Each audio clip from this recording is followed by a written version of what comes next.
Whew. Yo, what up? This is Mike Brown, and this is The Art of Letting Go. Excuse me. This is the last episode of the year, the last episode of the decade. It's a trip, man. It's really a trip to think about because I've been trying to figure out what I wanted to talk about on this episode. And man, I really been looking at my journey over the last decade, everything that brought me to this place in my life where I'm at. And I'm appreciative of all of it. Shout out to my homeboy Wally. He posted a question online. What were you doing 10 years ago? And it made me think about what I was doing 2 years ago, 10 years ago. And I was trying to get out to LA. You know, I had just moved back to Houston from living in. Yeah, I just moved back to Houston, coming from New Orleans because I just graduated. And home just was not feeling like the move for me. So I was trying to figure out how was I going to get out. You know, I was depressed. I was very depressed being back home because I had so much independence and freedom, you know, being by myself and living by myself. So, you know, my mama asked me one time, she said, can you write out a plan of what you're going to be doing in the next 1, 5, and 10 years? And I had wrote that shit out. I wrote it out, and that's what got me out here. You know, if y'all want to know the real secret, that's what got me out here, because LA was within my 5-year plan to move. And it's so crazy because I had wrote out 2 of them, wrote out 2 plans, and I feel like I've experienced both of them, because one of them was, you know, my reality of how I saw myself moving throughout the world, and the other was like this fake life that just didn't seem real.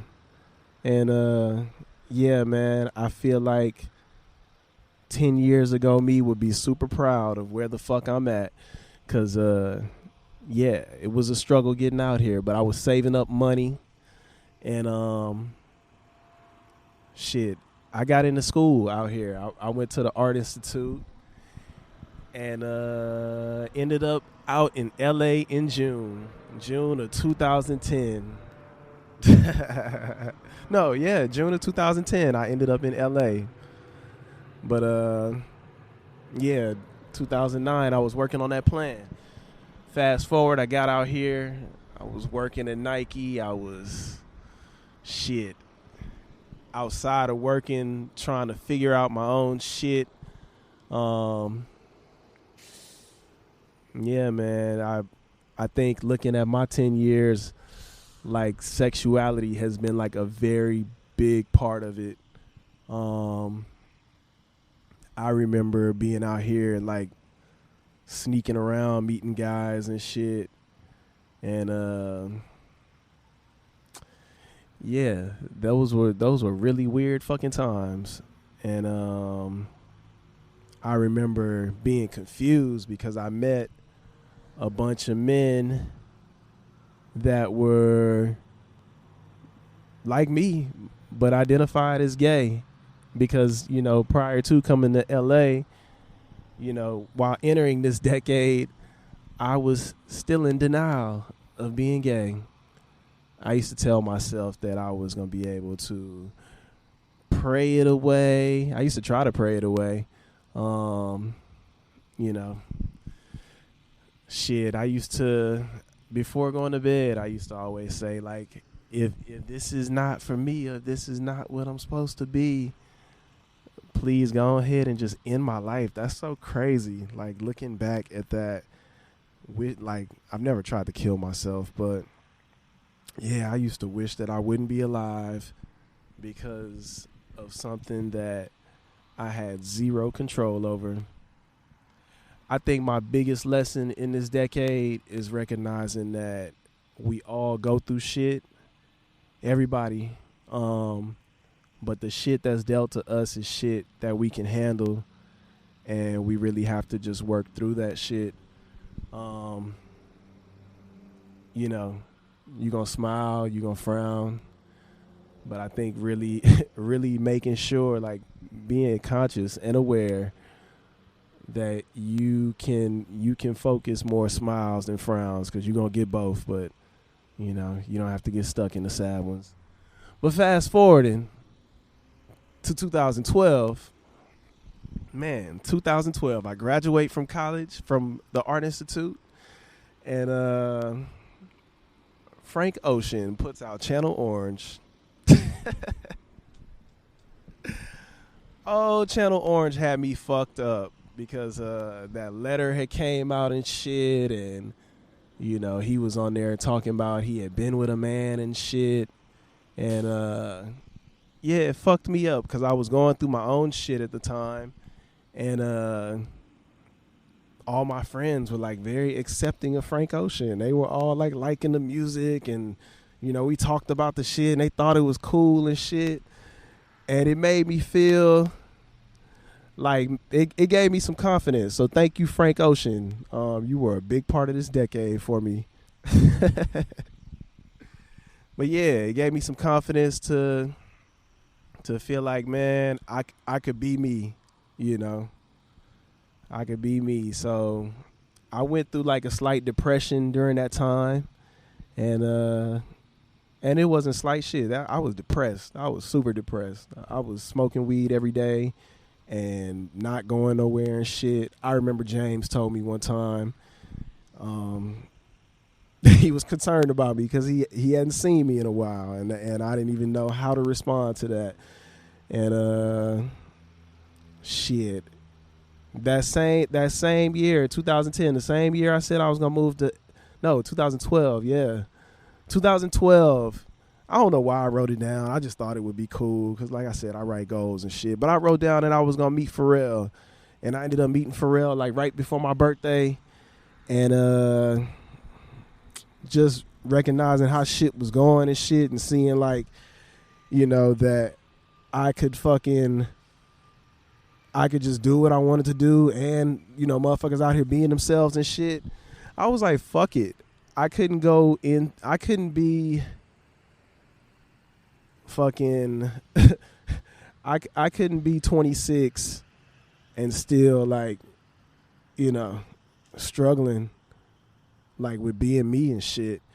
And after my birthday, maybe like a week later, I had came out and told my sister first, just because fuck, that was the only person I felt like I could just be all the way open with, or that I, at that time in my life, I probably was the most open with. Yeah, and we talked about it, and she made the process very easy, just telling me how she would stand with me and shit like that. And yeah, that really helped me out a lot. It made me feel like fuck anybody else that didn't care, because I got this one person that's willing to ride with me, you know, willing to ride with me through all this shit. And after that just became like the process of just coming out. And yeah, that it was a process. Like, I just, not that I had to tell anyone, but I felt like I needed the people that I loved and I cared about to know, because I wanted them to know me. I felt like they didn't know me.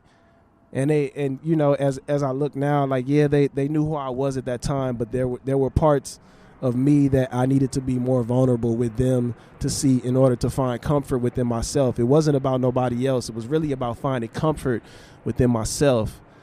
And man, my friends, I was blessed, man. I'm really blessed, because I've heard some really fucked up stories.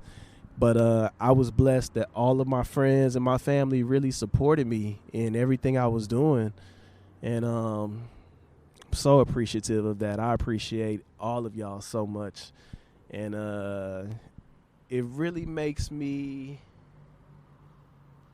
yeah, it really shaped me to become who I am. I was telling someone that black men have probably made me feel the most comfortable with my sexuality, and I know that may sound funny, but it's the truth. Like, my friends have built me up more than, how's it going? My friends have built me up to be confident in who I am and authentic, because they accept me for who I am. I have a love-hate relationship with the gay community because I don't feel like I get to be myself, or I am myself. Yeah, that's more so what it is. I am myself, and it always isn't accepted. There are people that try to put me in a box for, being myself, because I don't fit in a box, and none of us have to. That's really what I be wanting people to understand. Like, you can just be yourself, and that's okay. And thank you. Thank you to all of the men that have helped me become comfortable with that, with who I am. But yeah, so, moving on, I get in my first relationship. Yeah, I didn't know this was gonna be a gay journey episode, but shit, that has been like the biggest thing that I have had to shed the most layers of throughout this decade. And just kind of recapping this shit is showing me where the fuck I am, where I've been, and I'm so appreciative. I appreciate so much myself as well, but yeah, getting my first relationship, and that relationship was probably the most difficult, and no diss to that person, because it's still love. It's all love. But I think I was in a place in my life where I was looking for someone to teach me something, show me something, and this person had all the work for themselves to do on themselves as well. So I think we both were, kind of just living off examples of what we were taught, and it didn't work. We really didn't have shit in common. Like, let me just be real. We didn't have much in common. I'm very go with the flow in a relationship. This person was very shit, strict sound like a parent word, but yeah, this person, like, this dude reminded me of my parents, and it used to scare me because it was almost like the parts of my parents that I didn't like, that felt and seemed so toxic, those were the ones that I was attracting. And oh man, yeah, I remember the first time I cheated, and I was like so fucking sad. I was so sad. I felt so bad, but I got away with it, and I continued to do it till I just kind of became numb. And then till for myself, it was like, fuck this. I can't do this, like, at this point, it's not hurting this person, it's hurting me, and yeah, I just couldn't do it no more. And I felt free when I got out of that relationship. But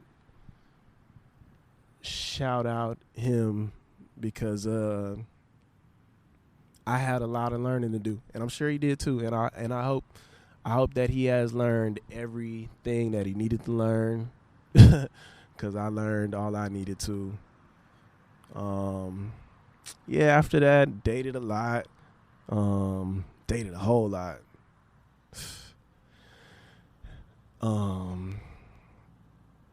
Yeah, hooked up a whole lot. And shit, yeah, that brought me to my last relationship. And what's so crazy is every time I met a dude that I was either dating or talking to, he kind of showed me where I was at in my life.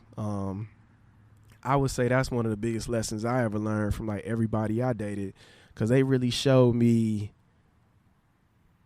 and it was actually after the fact, but but every relationship showed me like I was leveling up, because like that first one was just so tough. You know, the one after that was like a little better, and then the one after that was better, and it just kept getting better till this last one, and it was fucking amazing. Shout out to Eric. Yeah, really dope guy. Really amazing person. Very thankful to have experienced Eric. Like he taught me how to love myself, because I really didn't have a whole lot of love for myself, and he constantly built me up, encouraged me, and all that shit. And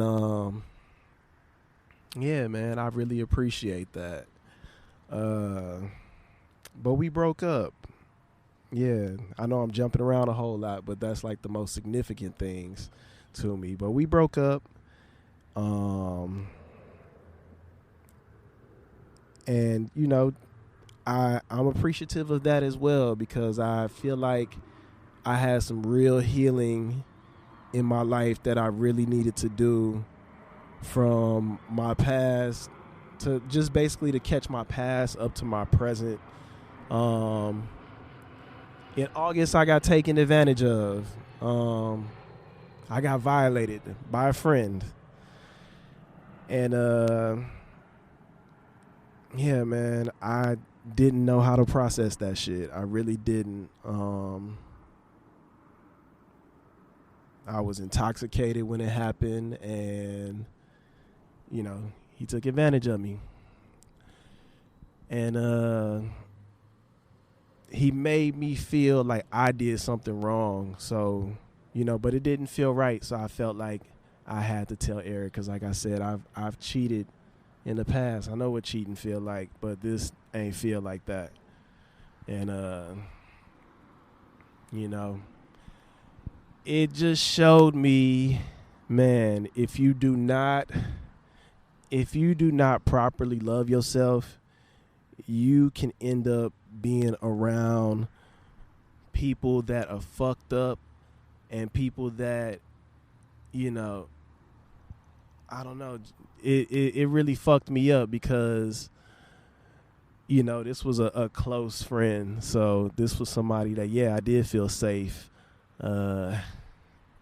going to his place, because I've been there before and nothing happened. So, you know, yeah, it's fucked up, man. It's really fucked up. Definitely felt a lot of shame, a lot of embarrassment, a lot of fear. You know, I had hung out with friends after that, and I had drank a little bit, and I was fucking scared. I was scared that something was gonna happen to me, and you know, I'm doing my own work with that shit. Like, it's funny, I'm in therapy again, and I feel like the first time I went to therapy, which was around the time when I first came out, first time I went to therapy was to deal with just shit from the past to catch me up to this point. And I feel like in those sessions, I was dealing with a lot of what society did to me, and what, you know, what happened, like, as far as like my feelings towards my family and shit like that. But I think what I'm doing now is doing the work for what I feel like I've been through by myself with nobody else there, the shit that I've experienced by myself. And man, therapy really has shown me that I didn't know myself. And when I say that, I mean all the negative shit that I was speaking into myself, you know, while other people were telling me all these great things about myself, I didn't see that shit. I didn't see it. And that's what really fucked me up.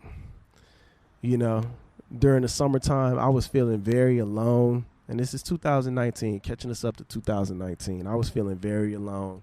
I was working on a children's book, and it was bringing up some shit, some shit that I just felt like, damn, I didn't even know that I was experiencing this, or like whatever the fuck. It was a lot of shit that I was dealing with, and it was making me very depressed. I was drinking every day, and I ended up, like I said, hanging out with this friend who, what's so crazy is, and I'll give you some backstory on this friend because, this was somebody that I was hanging out with for a while, maybe a couple of months, and then when things just wasn't working, we just stopped hanging out in that way. And when I say hanging out, yeah, we was fucking initially. And but we have been friends for like maybe at least 2 years, like outside of what initially, how we met, but just being like platonic friends for 2 years. And I swear this motherfucker never tried anything, never when I was sober. So it really fucks me up. It really fucks me up because I was thinking that we was really just friends. And, when I talk to people who have been around this person, they say that they could just tell, like, and that, man, yeah. Very, very, people be fucked up out here, and I can't even say, why, like what would mentally make somebody think it would be okay to fuck somebody while they're drunk, But at the same time, it is something that happened, and I had to accept that, and I had to heal from that. And during my time of healing, I, like I said, learned that I didn't know myself. I learned that all the shit that people were saying about me, as far as like how they felt about me, all those positive things, I could be those things. I am those things. I'm just not my bullshit, And in that, the biggest thing that people were telling me this whole time was to be kind to myself. And I have been taking time to be kind to myself, like just as much as I want to be great, I give myself space to fuck up. Not fuck up too bad, but to really not be so hard on myself. It's just so interesting the way that we are taught, the shit that is just put into us, man, because I think about, my mama come from the era of like, you have to work twice as hard as white folks. And she ain't really put that shit in us, but the way she treat herself, you could tell she is trying to go twice as hard at everything that she does. And she's great at everything, but she's hard as shit on herself. And that shit was definitely inherited by me, so I'm very hard on, I was very hard on myself. I'm not going to claim that no more. I was hard on myself, but seeing what being hard on myself was digging me into, I had to let that shit go. I had to let go of being hard on myself because I'm not I'm not hard on other people. Like, I give other people the opportunity to fuck up and be great. So how can I give that to myself? Some of my friends have not been perfect people, but I still love them. I had to start doing that to me because I could do some fucked up shit and it'll be the end of the world.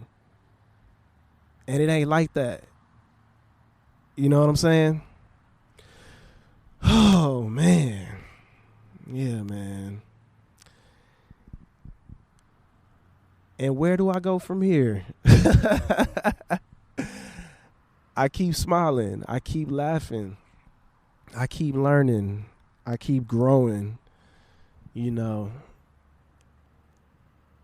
feel in a really good place in my life. This year had moved very fast, but it also has slowed down. Like, we in the last couple of days of the year, and I feel like I have so much time to learn what I need to learn, to do what I need to do in order to be prepared for this next decade.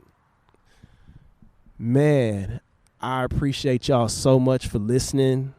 Everybody that has listened to this podcast from the first episode to this one today, everybody that has bought a piece of merchandise from me, everybody that has shared this podcast, everybody that just gives a fuck about what the fuck Mike Brown is doing, what the fuck Mike Brown is saying. Shout out to Alpha.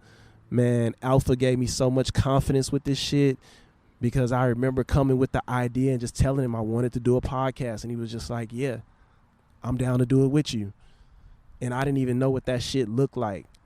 I didn't know what none of this shit looked like, and he just wrote it out with me, and I appreciate that so much.